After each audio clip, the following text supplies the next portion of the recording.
Well, good morning, good afternoon, good evening, depending on from which part of the world you are joining us today. I would like to start by thanking Informs, the Institute for Operations Research and Management Science, and particularly the Informs Diversity, Equity, and Inclusion Committee for organizing this three-part webinar series. We will be focusing on diversity, equity, and inclusion in STEM fields and beyond. And special thanks to Drs. Carolina Vivas Valencia and Anahita Kojandi. Carolina and Anahita, if you are here, I think you are here, just wave. So big thanks to you for organizing this and the DEI committee.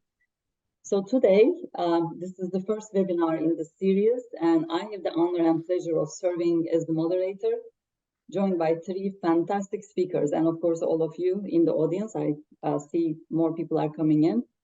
My name is Pinar Keskinocak. I am a faculty member at Georgia Tech, a former president of Informs, and I have led or participated in various DEI activities and initiatives at Georgia Tech and also within our broader professional community. So it's a pleasure to be here today. Can everybody hear me okay before we continue further? Yes? Okay. Just a few logistics. If you could please mute yourself if you are not speaking, that will be fantastic. We will have the chat available for questions, and then we will come back to the questions after our fantastic speakers make their remarks. So our speaker today are Drs. Emily Vargas, Michael Johnson, and Cole Smith. Dr. Emily Vargas is a program officer with the Board of Behavioral, Cognitive, and Sensory Sciences at the National Academies of Sciences, Engineering, and Medicine. She has expertise on the intersection of individuals' marginalized identities and psychosocial factors and how these factors impact well-being, disparities, and equity. Dr. Michael Johnson is a professor in the Department of Public Policy and Public Affairs at University of Massachusetts, Boston. His research focuses on developing decision models to improve operations and strategy design of nonprofit organizations and government agencies. He is the founding chair of the Informs DEI Committee and also founding member of the Informs Pro Bono Analytics Committee. Dr. Cole Smith is the Dean of the College of Engineering and Computer Science at Syracuse University. His research focuses on mathematical models and algorithms, especially those arising in combinatorial optimization with interdisciplinary collaborations across multiple fields. He served on the board of directors for Informs as Vice President of Publications. So these three panelists have a lot of accolades, which I'm not going over in the interest of time, but I will put a link in the chat so you can find out more about their bios. But with that, please join me in welcoming our panelists in this enlightening and informative discussion. So our theme for today's discussion is Bridging the Divide, Unveiling the DEI Gap, and Embracing Inclusion.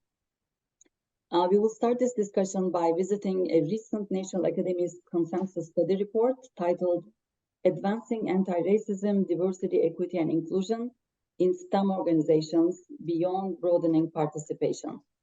So again, we will put the URL in the chat if some of you would like to take a look at the report after the webinar. This webinar series will delve into some of the key aspects of this report, such as the historical context of racism in the US, demographic insights, the experiences of underrepresented individuals, and the leadership's role in fostering inclusivity. And with that, I will turn the stage to Dr. Emily Vargas. She's one of the editors of this report, and she will provide us with an overview of the report and also some of the highlights from the recommendations that came out from the study.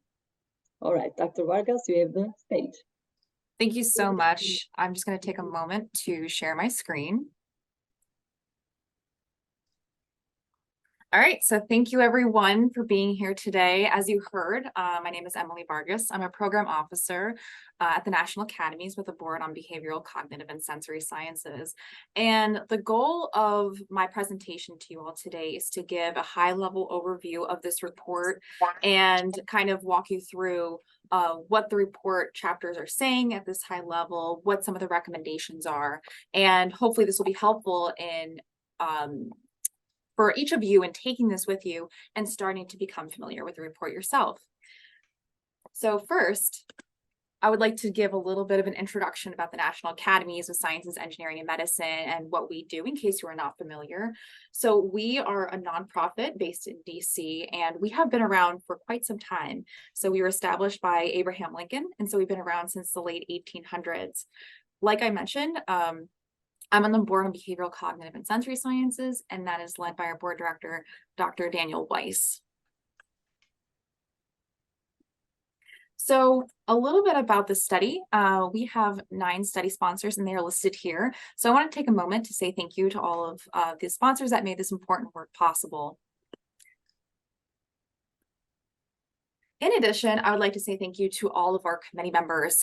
We have 2 slides showing all the committee members' names, and their bios are available in the report. So something I wanted to point out is that this report had 2 co-chairs. The first is Dr. Gilda Barabino, and the second is Dr. Susan Fisk. So they provided a range of expertise relevant to this work and helped lead the committee on putting this report together. So one of the things we like to think about from a staff perspective is having a committee that is not only diverse, but also a group of experts who is able to put this report together and address what we call the statement of task. So I do recommend you look at everyone's bios because they bring a very important set of expertise to the table. And this is the other half of the list. Something that you'll notice when you're looking through the bios is the range of expertise, including those who have practitioner sort of experience in ADEI efforts, those who have expertise in psychology, sociology, and cognitive fields as well. And I would also like to take a moment to thank the study staff that helped make this work possible. So I'm going to begin with what we call the statement of task. So this is a statement. Half of it is available on the screen and half is on the other. This is also in the report. So this statement is developed by the sponsors and also in concert with the staff members. And this is what defines the scope of what is included in the report and of course then what is excluded. So a couple things I'll just highlight quickly here. The committee was tasked with reviewing the literature on bias and racism in science, technology, engineering, mathematics, and medicine. So I will highlight that STEM as an acronym incorporates another M. That was intentional. And so the inclusion of medicine is part of this report as well. You'll see another point of reviewing approaches to increase racial and ethnic diversity, equity, inclusion, offering best practices and policies for DEI efforts. And this is the second half of the statement of task. And I'm not going to go into this in too much detail, but something I do want to highlight is that in addition to the 2 M's, the focus of this report, the primary focus of this report is focusing on the experience of Black Americans in STEM. This was a decision made by the committee, and there is a ton of literature on this particular group, and they incorporate literature and research for other minoritized groups as well when it is available. But they also do note that it is important to have similar reports like these for focusing on other groups that don't have as much literature covered on them. So at a glance, this report is quite substantial. It's about 350 pages long. There are a total of 9 chapters. And importantly, you can get this work for free. So I have the QR code here. If you take your phone and you scan this, it'll bring you straight to our website in which you can download the report. You're also able to get a hard copy version if you would like, but that's something that is not for free.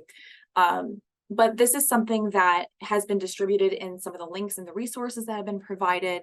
And if you have any questions, you can reach out to myself or the other study staff. So now what I'm going to do is walk through each of the chapters with you and talk about, here are the main points that are being made. Here's kind of like the summary statement. And then also here's a couple of the recommendations that are being made. So first, we begin with history as a context for current STEM organizations. So as part of that statement of task, the committee was really tasked with having an understanding of where are we today? Why is it that we see these disparities? What are the historical legacies? How is that informing potential recommendations for our future? So the committee examined evidence on the historical context of the United States to get an understanding of the conditions that create systemic barriers as described in the statement of task. This chapter in particular covers the evidence of racism through national laws and policies. So it's taking this sort of larger sort of perspective. It's thinking about the larger landscape of the US. And this chapter covers racism in a number of different sectors. So healthcare, housing, employment, criminal justice. And they talk about each of these sectors as underlying entry into STEM. For example, the opportunities that you have in your school, or the lack of financial investment in your neighborhood could inform your educational outcomes, which could then subsequently inform your work-related outcomes. And each of these has implications for numeric representation in STEM. And so as part of the report's first conclusion, the committee stated that structural racism has harmed minoritized populations. And they discussed that these legacies continue to this day. The history does provide a critical context for having an understanding of the unequal representation of minoritized individuals in STEM, higher education, and workplaces. Something that I personally think is really fascinating about this chapter is the discussion on minority serving institutions. So these are institutions in which there's a focus on particular race and ethnicity groups. And this report states a bit of the literature and the history around this. And this is a statement that we picked out from this chapter. So even though minority serving institutions on average have continually faced significant underfunding, they've actually advanced representation by helping many minoritized students obtain STEM degrees. So this is a really interesting sort of resource for helping advance and diversify the STEM enterprise. This group of institutions, while receiving underfunding, has actually done a substantial job in helping minority individuals receive STEM degrees. So there's something is clearly working here. And the committee was thinking about, okay, well, what can we do with this going forward? So this leads into the recommendation in chapter 2. So this is pieces of it. But they suggest that federal funding agencies should provide increased opportunities for grants and other forms of support to increase understanding of essentially what is working. How is it that minority serving institutions such as HBCUs, such as TCUs, how are they supporting students and faculty? What is the secret sauce? Like, how can we apply this and put it into predominantly white institutions or other sort of spaces to help with making sure that degree attainment is happening, to making sure that retention is happening? And likewise, they provide a recommendation stating that predominantly white institutions should seek sustainable partnerships with MSIs. They see that forming these sustainable bridges could be a great way to help diversify the STEM enterprise. So now moving into chapter 3, this takes a look at the United States as a whole from a demographic sort of perspective. They want to look at what is happening in the United States, what are the larger trends? So today, minoritized individuals account for 50% of the population of those 18 and younger. And based on the research that's incorporated in the report, the committee found that if this current trend continues, minoritized individuals will account for a majority of the individuals in the United States between the years 2042 and 2045 approximately. So interestingly, we see that this population is increasing in the United States. So this demographic shift represents both an opportunity in thinking about the future employment, thinking about here are the individuals that are going to represent the future STEM workforce. But of course, it's also a challenge because we talk about those structural inequities in chapter 2. Those legacies didn't just vaporize. Like they said in chapter 2, it continues to this day. Something that is important is noting a disconnect between the demographic trends in the United States and then also the numeric representation in the STEM workforce. So the committee concluded that although the representation of minoritized individuals in STEM higher education is increasing, the collective attainment of science and engineering degrees for minoritized populations doesn't actually reflect the corresponding growth in the larger US population. So there's clearly a disconnect between what's happening at the larger US level and what's happening in STEM. So one of the things that the committee really wanted to better understand and that they think could help diversify and improve inclusion and equity as well is to understand persistence, which is not just getting people in the door, but how do we better understand what is keeping people in their job, in their educational opportunity, in the STEM space that they are part of. So they recommend to understand the relative persistence of students in STEM, the National Center for Science and Engineering Statistics should collect additional data really informed around these sort of outcomes. So what are these educational outcomes? What do these demographic information pieces look like? How are they tying together? Then we move to chapter 4. So the statement of task called for having evidence from the lived experiences. And so what the committee did to understand the lived experience was that they conducted a series of interviews with Black professionals who have reached elite status in their career. So these are people who have made it to the very top of their game. And this chapter is interesting compared to the other ones because it's organized by the structured interviews and the quotes that they had collected. And you'll notice that in this chapter, there are a number of themes that are highlighted. So a couple of them are belonging, experiences of racism and microaggressions, the experiences at historically Black colleges and universities and how that shaped people's experiences and their career trajectory, as well as mentors and peers. So I just want to highlight a couple of the quotes that are incorporated in the lived experience chapter. So this person said, as some senior people made it clear to me that, well, maybe I don't really belong there. I worked very hard, but some of them actually went out of their way to complain that I was publishing too many papers. Then it must be that the quality is not good. So this is, in my opinion, a really interesting quote because it sort of shows that you can't win no matter what if you are a person from a minoritized background in a STEM space. So this person was doing a great job at publishing, which, as we know, is an important factor of maintaining your career. And when they were doing something like that, it was seen as, well, maybe it's questionable. Like maybe they're actually not good because there's no way that this could happen. So the committee, with all these quotes together, is emphasizing really the importance of incorporating lived experience to better understand these efforts and to improve anti-racism, diversity, equity, inclusion in STEM.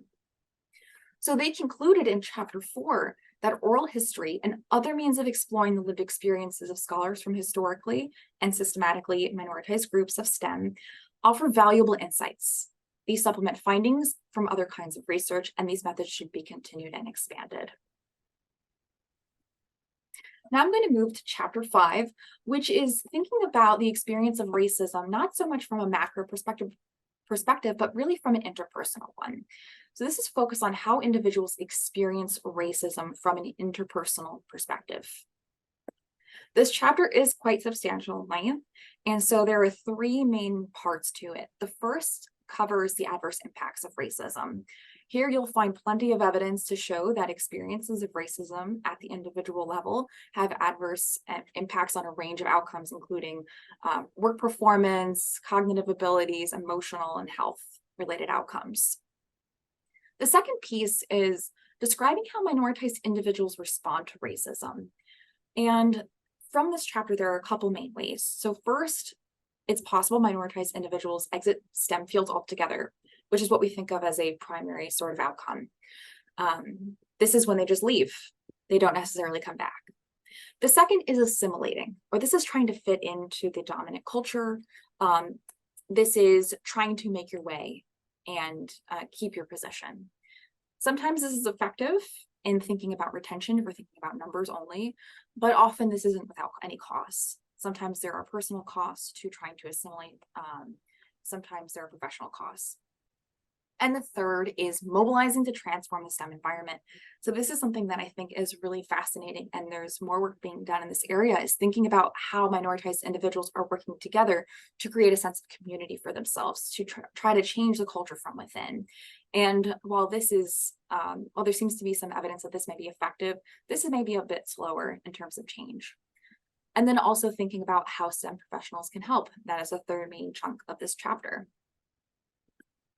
So there are a series of recommendations from this chapter, but I'm only going to talk about a couple for the purpose of time today. So the first is forming relationships with national societies that are really based on ethnicity and race. So one example is the Society for the Advancement of Chicanos and Native Americans in STEM.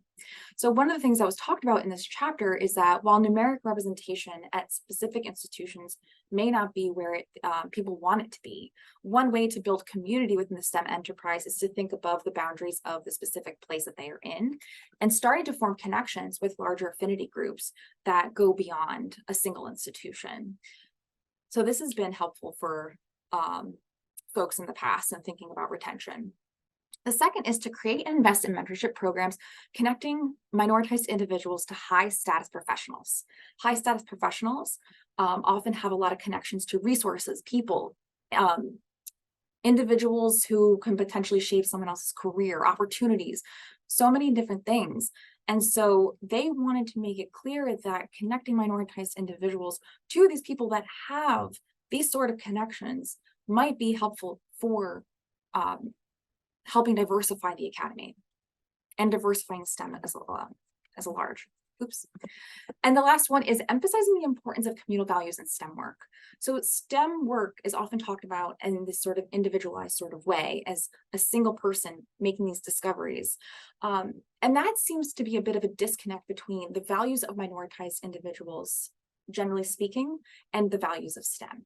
So talking about STEM and framing things in STEM as part of serving back to your community, as part of, what is this project or what are we doing? How is that contributing back? What is this doing for us as a whole, rather than thinking about it in terms of individualism? That creates a better connection to values and what is meaningful for minoritized individuals. And so creating more bridging of that value pairing is something that may be really important, and the committee recommends. Chapter 6 is focused on the experience of individual racism, but really from the perspective of people who may be perpetrating it. So in this chapter, the committee elected to talk about this one term in particular and focus on it, called gatekeepers. So gatekeepers are anyone who can have an impact on an outcome, whether that's the distribution of resources, whether that's hiring decisions. That is a person with potential power. And that can be anyone with power, regardless of status. So we can think about a grad student who may be part of a committee that may be able to have a vote, and that person can help determine an outcome. We also think about gatekeepers as being high status individuals as well, such as a CEO, such as a president. And so we wanted to, in the report, talk about what are the range of gatekeepers and how are they potentially perpetrating racism at the individual level. And so in this chapter, you'll find that there's a lot of psychological and cognitive research incorporated here. And the committee concluded that racial bias is not only more automatic than people think, but it's also more ambivalent and ambiguous than people think. So despite someone not wanting to be racist at the individual level, this chapter shows plenty of evidence saying it's actually harder to control, and you may not have a good sense of monitoring your own individual level bias. So what do you do then if you're not good at monitoring your own individual level bias? The committee recommended that individuals create organizational level or unit level information systems to collect data on the decision of gatekeepers. Having a more numeric based understanding of the decision that people in power, the decision that they're making, and identifying potential patterns of bias. So data collected may include hiring, admissions, promotion, tenure, advancement, and awards, and data should be examined in the aggregate to identify patterns of bias. Chapter 7 is about thinking what happens when you bring people from backgrounds together who are different. performance. So thinking about, let's say, bringing a white person together and a minoritized person together. Like we said in chapter 2, there is a whole historical and political landscape of our nation being really racialized. And those things don't just magically go away when you bring people together on teams. And so this is focusing on what are the conditions to help promote better team outcomes. So the research shows that under ideal conditions, diverse teams can be leveraged and produced to produce positive performance outcomes. But it does take a lot of careful attention and monitoring because of the historical legacies of racism. So the committee recommends a couple things to help promote these positive performing outcome teams when you're putting people together. So first, to develop interdependent teams. So everyone is working towards a common goal, and that common goal is clearly articulated. The second thing is to ensure team members feel psychologically safe. So that way everyone feels like they can contribute equally. They feel like it is not a hostile environment. It is something that they feel like they are taken care of. And the third is to promote equal status among team members.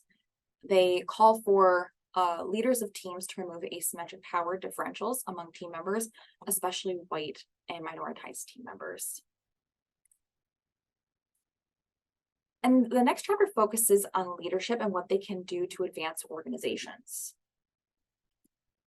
So when we think about change, this report really thinks about multiple levels. This is thinking about the high level. This is thinking about top-down change. So the report shows that culture and climate affects ADEI efforts by determining who enters and stays in STEM organizations, as well as determining performance, persistence, belonging, and well-being. And they determined that leadership can change policy to shift norms, values, and practices. The committee really wanted to show that top-down change is something that should be emphasized, because otherwise, without it, change might be a bit patchy. It may not be consistent in an organization. Leaders really set the tone. And there are a number of frameworks that are offered in chapter 8 that I don't have a ton of time to present today, but I just want to highlight that because they recognize that organizations may come to the conversation of anti-racism, diversity, equity, and inclusion with different sets of barriers, but also they may be at different points in their journey of trying to diversify. And the last chapter is focused on the research agenda. So this is something that the committee put together to have a better understanding of where is the future direction of this work? What questions do we have answered? It's really has a strong presence in social sciences, but I do recommend taking a look because I think this is where the committee sees the future of this work. This is what they see as most important. And so I just wanted to highlight that. The last thought I'll leave you with is a statement in the report made by the committee. And they said that ADEI is not a single set of goals that allows organizations to meet and declare the work included. So basically they're saying that this series of work, if you do something, if you take a recommendation from this report, it's not that we should say, hey, we did the thing and now we've solved the problem. It's going to be continuous. It's going to be ongoing. It requires sustained effort. And that's the message that they wanted to deliver in this report. And so with that, I'd like to say thank you again. If you have questions about the report and the academies, please reach out to Dr. Weiss or myself. I'm happy to answer that. And I also look forward to your questions now. So thank you.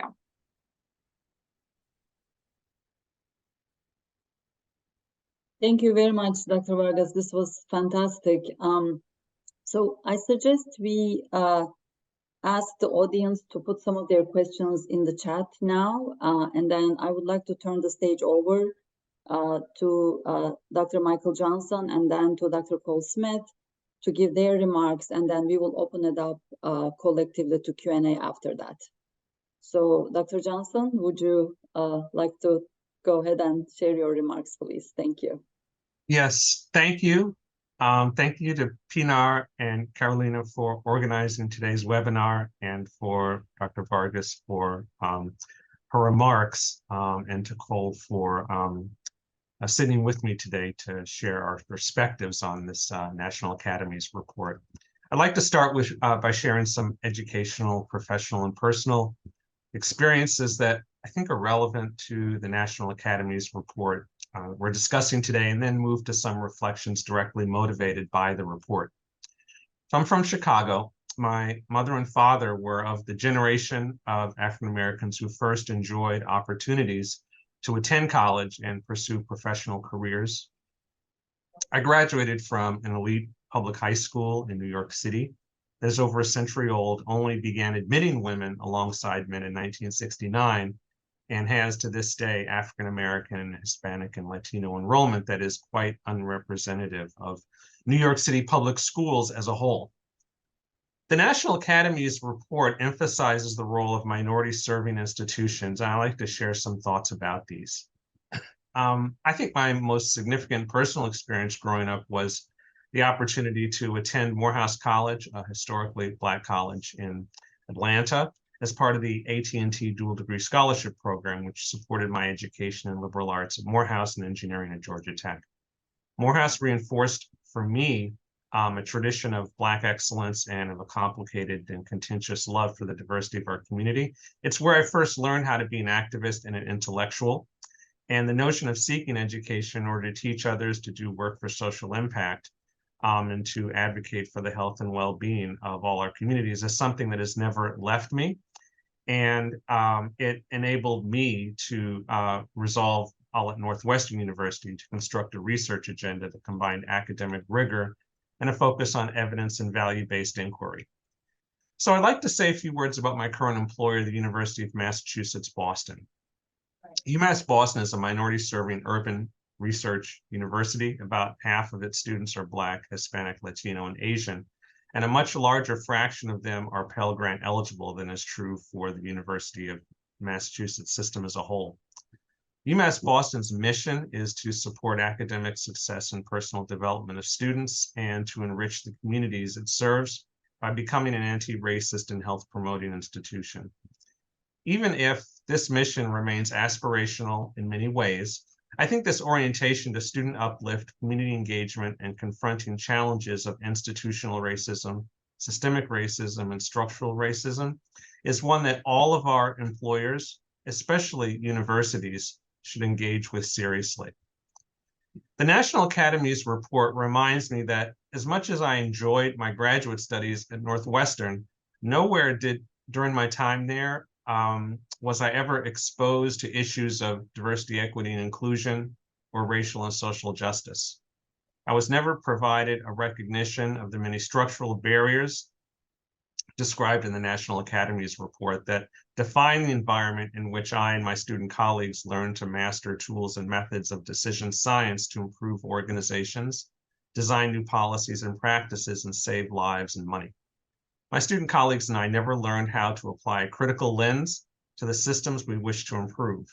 We were never taught that optimizing a system that is fundamentally unequal and which represents hundreds of years of oppression of so many different groups coded as disadvantaged and marginalized cannot result in the sorts of opportunities that many of us take for granted. When I first read the policy platform of the Movement for Black Lives with its focus on economic justice, community control, reparations, and criminal justice reform through abolition, I was amazed. What could a society look like that took these goals seriously? How could those of us trained in decision sciences ask not how we could use our knowledge to save money through better strategies for building, storing, et cetera, but instead how we could identify, structure, and solve problems in which people, especially from marginalized communities, are closer to the center of the solution process. One thing I'd like to take away from this report is that social change through new policies and practices is much more than a focus on diversity and on trainings to recognize and respond to individual acts of bias. Another thing I take away from this report is the amazing diversity of our universities, organizations, and communities cannot be taken for granted, must be preserved and expanded. However, the essential roles that caste, hierarchy, and social and economic advantage must be recognized and reflected in fundamental ways in our work. I think the knowledge contained in this National Academies report should be an essential part of all operations research and analytics curricula. I would love for all students in our field to understand that being a scientist, an engineer, an algorithmic expert, a modeler, is not distinct from being devoted to inclusion, social justice, and anti-racism. Indeed, one can be an even better scientist, engineer, or management scholar for understanding the roots of inequality in our society and being committed to decision modeling for social change that squarely addresses the different kinds of racism and bias that are in many ways the foundation of our American experience. Thanks to all of you again, and I look forward to your comments and questions. Thank you very much, Dr. Johnson. We will come back with more questions and discussions in a few minutes. So I would like to turn the stage now to Dr. Paul Smith to share his remarks. Thank you, Dr. Keskinocak. I've known Dr. Johnson for many years because of his various leadership roles within forums. And in fact, I guess he's had so many that I'm not sure from which of these experiences I know him best, but I've always found him to be very thoughtful and insightful, and today's no different. There's really so much to dig into here. And we're trying to keep this to 5 minutes, so I'll just specialize in 3 areas. The first is when we talk about institutional racism or systemic racism.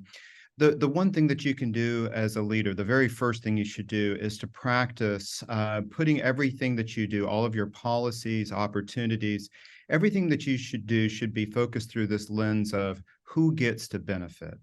So there's some easy ones that I think a lot of people talk about. And one of them is reimbursement for conferences. I mean, if I'm going to go to a conference somewhere, and this is a little bit more in terms of economic equality. But if you think about who gets to go to these conferences, not everybody gets a chance to go put down, for an Informs conference. If you're going, it could easily be $2,000 once you take the hotel and the transportation and the registration. I know the student rates are better, so I'll say $1,500. But $1,500 is not something that a lot of us have lying around, and so. Who gets to benefit from going to these conferences? Well, if you can't, if the reimbursement system is too slow, that's a real challenge for people. I think, or if you have, front for funding those is the way that you do that. I think it's a little bit less obvious is how we take on PhD students in engineering to begin with. So this is a challenge that we had early on where we were starting to get some very interesting applications from minoritized populations, but we were going to have to take a chance on some of these folks in the sense that, look, they're not coming to us as fully formed individuals ready to go do operations research or computer science or engineering research right away because they didn't have those opportunities at their undergraduate level. So we have to project a little bit more. And the interesting thing was that I had a faculty of people who were really interested in doing this, but a lot of them were assistant professors, and they said, yeah, the risk to me is too much. If this person doesn't pan out, and there is an unspoken rule that says you have to have a PhD student graduated before you go up for promotion, I'm not going to take a chance on anybody that isn't a sure thing. And so it gets in the way because that means that the same people who have always benefited from this system, the people that show up and they look like folks that are in power, and so the folks in power propagate them along through the system, they'll continue to benefit from policies that accidentally exacerbate those inequalities that we have. So we have to be very cognizant of what we're doing and what the impact of our policies and rules and traditions, even because there's no such rule that says you have to have a PhD student graduated before you go up for promotion. But it is one of those things that if you ask most of my assistant professors, they'll tell you that they have to. And another one, I can talk about some more a little bit later, but for the interest of time, I wanted to focus on at least one other item, which was, I know one area that Dr. Johnson and I got a chance to talk was while I was Vice President for Publications with Informs. And there was a series of papers that had been submitted for publication. And of course, like with any good paper, the question is, well, is this significant enough? What are the impacts? And So for a math nerd like me, it's one thing, but a lot of our journals, probably 2/3 of our journals, really rely on salient managerial or political impacts. And so when you have a paper that is trying to narrow inequities, we might think of that in terms of health disparities or educational differences, interpretable artificial intelligence, so that you can hedge against some of those biases a little bit. What's the magnitude of the contribution that you're making, and does it matter to the referees? And so that's actually an interesting question, because, for instance, if you can narrow an inequity in terms of hospital wait times or in terms of evacuation times among different populations, if you're doing some sort of optimization model, so what's the big deal? What's the who cares for that? I mean, people agree that it's good to have narrowed inequalities, but what is the standard by which we would regard this as being sufficient? Okay, that's a rhetorical question. Here's the more salient question that we have to answer. Who's judging that? Because as Dr. Johnson said, if we're not teaching this in school, and if we are never discussing, so I'm a math nerd, right? I mean, I own that. So in my math nerd ways, if the only thing we ever do are discuss matrices and combinatorics and differential equations and things along those lines, then where does my training on detecting the significance, the societal relevance of a paper come from? And if all of the referees are from my background, then it becomes very difficult to assess the importance and the impact of these papers. So I wanted to, I was comfortable with, Dr. Johnson talking about the facets that he did. I'm really glad that he did, because it allows me to sort of illustrate a few experiences that I've had in leadership and in terms of dealing with some of the publications and informs to highlight those points. Pinar asked me to do 5 minutes. I think I've been 5.5, so I should probably be quiet now. But thank you again for being here. Thank you very much, Dr. Johnson, Dr. Smith, and Dr. Vargas for sharing these important insights, which bring up many ideas and questions for further discussion. And I'm glad we will have other parts of this seminar series to continue the discussion, as time is quite tight today. So all of you mentioned there's been a lot of focus on diversity, attracting minorities to STEM fields with 2 M's. And then you discussed some of the barriers in achieving diversity and some of the effective strategies. For example, Dr. Vargas mentioned motivating participation in STEM by emphasizing the community perspective. How do we give back to community? How do we make a positive impact? But then there's also the challenge of keeping minoritized individuals in STEM fields, which is probably even a bigger challenge.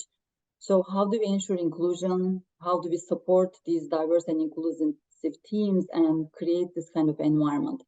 Some of the past research and also Chapter 6 of this National Academies report highlighted the importance of leadership, whether they are administrators, and some of them might be gatekeepers, or they could be high-status individuals who might support or in some cases, unfortunately, hamper connections and advancement for minoritized individuals.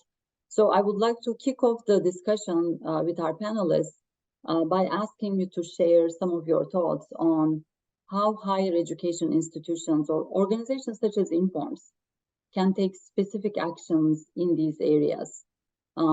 Again, there's been good progress in acknowledging the DEI gap, but what are some specific actions, especially in STEM education and professions, to help us move forward? So I'll turn it back to you, and then I invite our audience to include more questions in the chat. I think with my high-level questions, I may have captured some of the ones that are posted already. Pinar, may I respond? Please. Thank you. So I'd like to suggest that one way that our colleges and universities can build more welcoming environments for minoritized students is to think about embracing community engaged approaches to operations research and teaching, and to use that as a lens, not to extend the traditional focus on service. Mm-hmm. So there are examples of courses that are co-designed and co-taught between university faculty, tenure string faculty, and community partners for credit-bearing courses for students. So part of the mainstream educational mission, not as service learning. Mm-hmm. And there may be opportunities to engage in an equal way on the research end with community engaged organizations to model for our students ways for organizations that are run by and serve communities of color can take more of a co-equal role in knowledge production. The second example I'll give is the way that we train our doctoral students. So in my public policy PhD program, this year's comprehensive exams are required students to design a research project to develop a reparations program for the city of Boston, which has already said it wants to do this. And the goal was to identify appropriate individual approaches and identify the size of the payments and who should get them. And I thought this would make a great OR and analytics research problem. It should not be only the domain of sociologists and public policy scholars, et cetera. So maybe expanding our notion of what kinds of problems would be really useful for our doctoral students to explore could, again, tell current and prospective students there's a place for you. Yeah, Great examples. Thank you. no, I just wanted to add, I really appreciate that. I think also in the, because that's one of the first things I was going to mention, because we just finished a strategic plan, and there is a big bet that we made on community engaged learning opportunities, both here and internationally. Not, as Dr. Johnson said, not service learning. That almost comes off as we know better and we're here to tell you what to do. And you know, you have to spend some time talking to people who've done this, or the best efforts are going to fail. And usually I come out of those meetings shaking my head like, well, that's what I would have tried, what they told me not to do. So you have to learn it. There's an art to it. And you know, the other thing I would say just very briefly is that community is so important. And I love that in the report, this says you can't just throw people together and say, look, I've got a diverse team, it's gonna work. That does not work. I believe that, especially for an engineering, for instance, we have affinity groups like NSBE, the National Society of Black Engineers, Society for Hispanic Professional Engineers. Those need to be elevated in importance, and they need to be funded, because otherwise the students, if you stay hands off, you can have a group that's strong for several years, and then somebody goes out, or you have a president who was not elected for their, who was elected for reasons other than their capacity to lead. And the problem is that they lose this momentum. So if you have somebody feel like they've got a home and that they have a voice, that helps somewhat with belonging. But it can't just be, hey, I'm listening. There's got to be policy that comes behind that too. Absolutely. Also add to this and say, in addition to those points, in an educational context, the report does highlight a couple of things that can be done, and this is really outlined in chapter 5. So thinking about when you bring people in, how many are there? So from that numeric perspective, the goal is to build a critical mass. So thinking about, is this that one person who is the only person on that group from a minoritized background? There's plenty of research in the report showing what are the negative implications of actually having that one person being what's called in the psychological literature a token. And so building a critical mass so this person doesn't feel like they are the one odd person out. Summer bridge programs have also been shown to be effective. There's plenty of research in the report showing the importance of using the summer bridge program, bringing minoritized individuals together, building this sense of community, and having that continue throughout their education has actually been shown to have a lot of positive outcomes. So that's mentioned in there as well. Something else that I'll highlight, which I think is really fascinating and isn't talked a whole bunch of different spaces, is decentering white professional norms and standards. And this includes physical appearance. And there's discussions in the report about how certain places, workplaces, might have certain rules in which certain cultural norms may actually be something that might be fireable. And so I personally recommend taking a look at that section in the report and seeing and having sort of reflection about your own institutional standards, because that's building in that sense of community and belonging. If how you appear is against the rules, that is not going to make someone feel included. So I just want to highlight that as well. And of course, emphasizing to communal values, which is something that's been talked about a bit.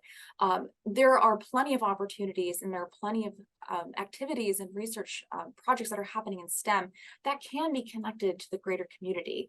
And I think this is where a lot of groups that we're talking to are thinking like, hey, here's something we can do today. Here's something we can immediately pick up. It doesn't take a lot of effort in terms of funding opportunities. Like, this is something that we can do, and the way that we describe our work. This is how we can think about that next job ad. So I think that's something that is fantastic. Could you also comment a little bit on our current evaluation criteria? And some of you touched on it earlier.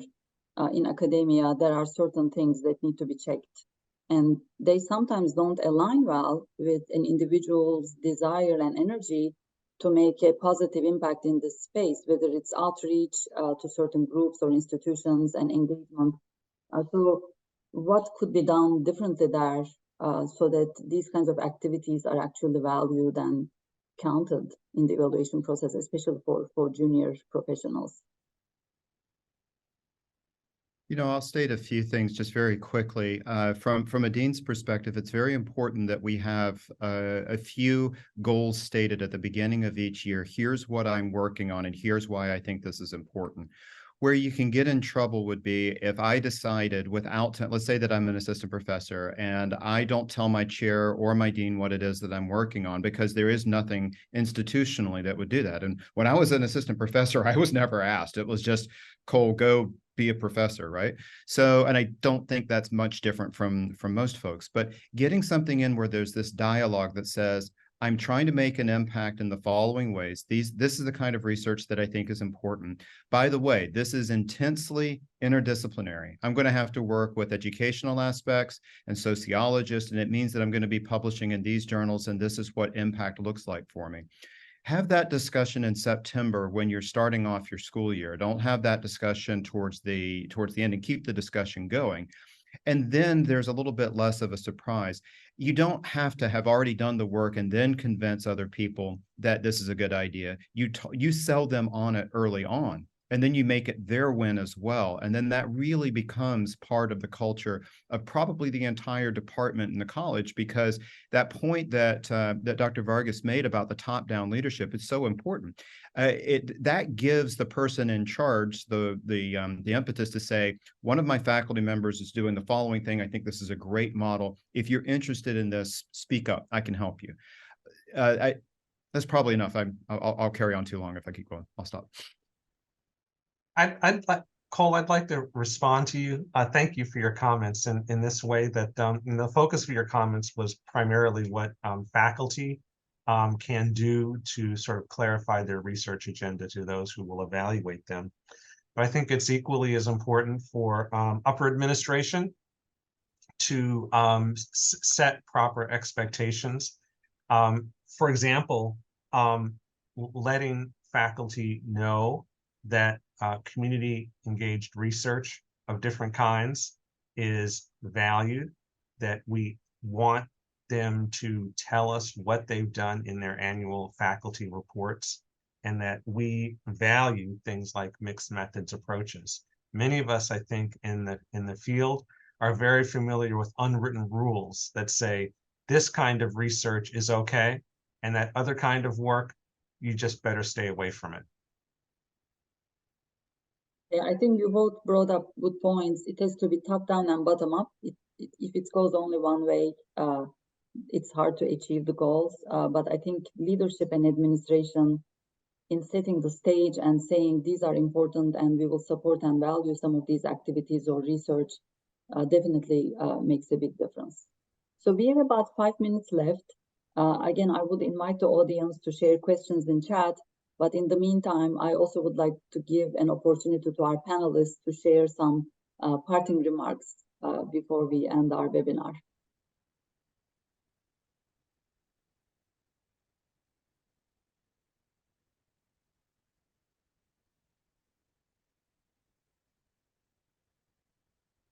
Pinar, may I?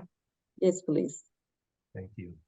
I reflect on the recent Supreme Court decision that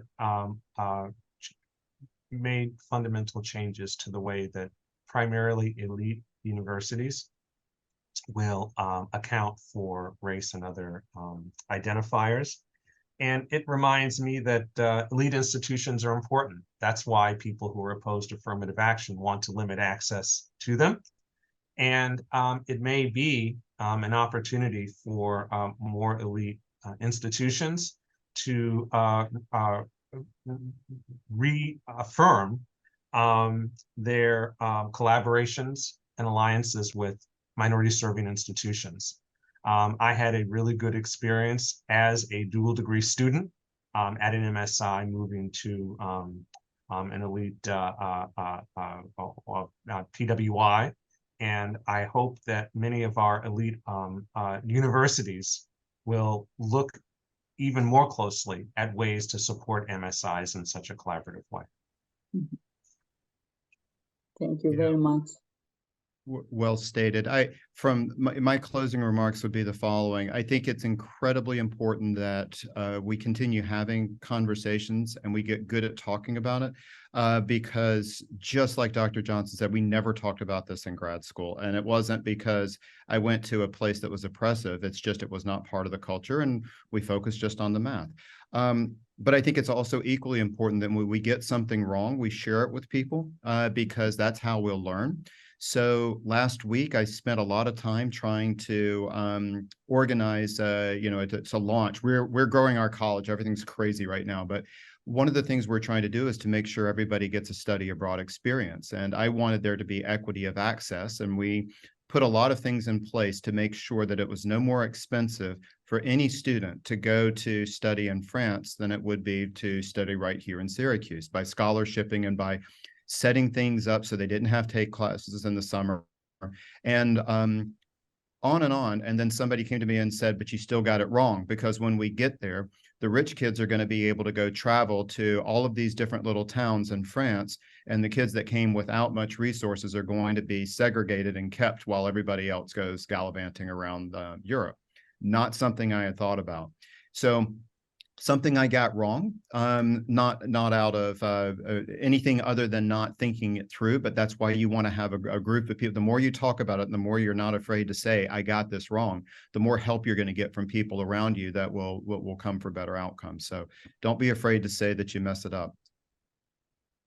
Great point. Thank you. Yeah, dialogue is very important, and just being open and acknowledging some things we don't know and we might do imperfectly, but together we will look for ways to do it better. Dr. Vargas, any parting comments from you? Absolutely. So I will turn back to the report and speak about that. So I know today I did a very brief overview. It is quite substantial in length, as I pointed out earlier, and there is a reason for that. When we put recommendations into place that can affect changes happening at the national level, we need to have enough evidence in there. And so the committee did a tremendous job of putting all of this research in there together to support the formation of the recommendations. And there is a lot to be learned. And I feel like today, while we did a good job of talking about the report as a whole, there is still so much to learn from it. And I do recommend that each of you take the time to really read the whole report. Every word is carefully thought about. Every single sentence is constructed so deeply, and the committee really spent a lot of time putting this together. One thing that was recommended from one of our chairs is to form a reading group. So there's a lot of material to go through, and perhaps thinking about these things in a group setting, asking questions, using this as the base to start conversations and to start something moving forward might be really helpful. And again, this is thinking about we're thinking about this work as a whole in the landscape of the United States and the changes that are happening.